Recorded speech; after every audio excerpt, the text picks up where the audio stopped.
శని కైమా అయితే వండుతున్నానండి. ఎలా వండుతున్నానో చూపించేస్తాను. సరిపడా ఆయిల్,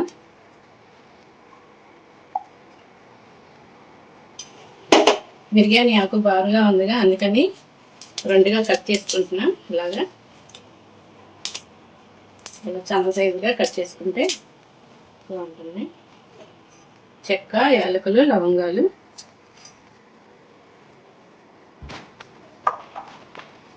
ఆయిల్ వీటెక్కిన తర్వాత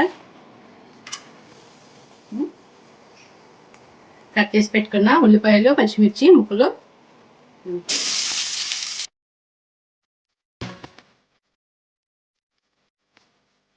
తగినంత సాల్ట్ వేసుకోండి, కొంచెం పసుపు,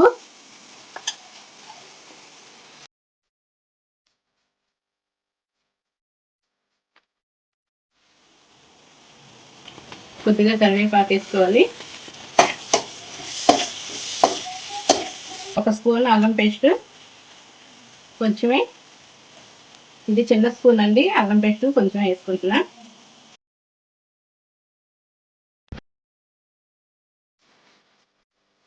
ఇప్పుడు శుభ్రం చేసుకున్న మటన్ కైమా ఇందులో వేసేసుకోవాలి.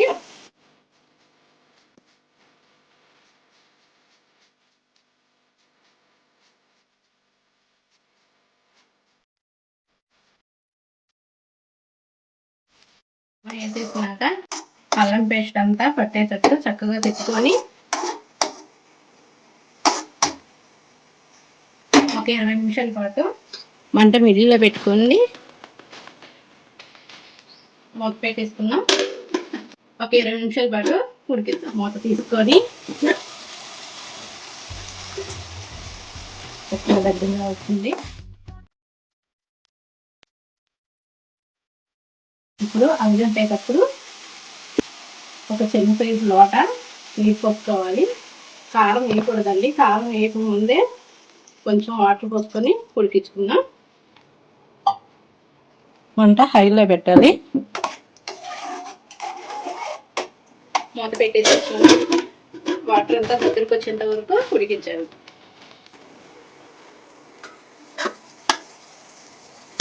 వాటర్ అంతా దగ్గరకు వచ్చేస్తుంది కదా, మొత్తం ఇంకిపోయినాయి.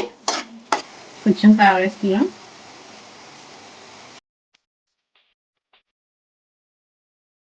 కారం వేస్తుంది కదండి, ఇప్పుడు మూత పెట్టుకొని మంట మిడిల్లో పెట్టి ఇంకొక 10 నిమిషాల పాటు ఉడికిద్దాం.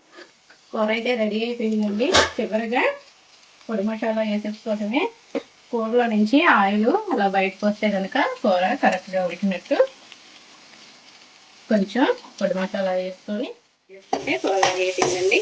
అంతే, కైమా కూర, మటన్ కైమా రెడీ అయిపోయింది. దీన్ని చపాతీలకన్నా అన్నంలో అయినా తినచ్చు. బాగుంటుంది. చిన్నపిల్లలకు చక్కగా అరుగుదల అవుతుంది. చిన్నపిల్లలే కాదు బాలింతలకైనా ఎక్కువగా కైమానే పెడతారు కదా. కైమా కూర అయితే రెడీ అయిపోయింది. వీడియోని ఇస్తే లైక్ చేయండి, సబ్స్క్రైబ్ చేయండి. కైమా కూర ఎలా ఉందో కామెంట్ బాక్స్లో కామెంట్ పెట్టండి.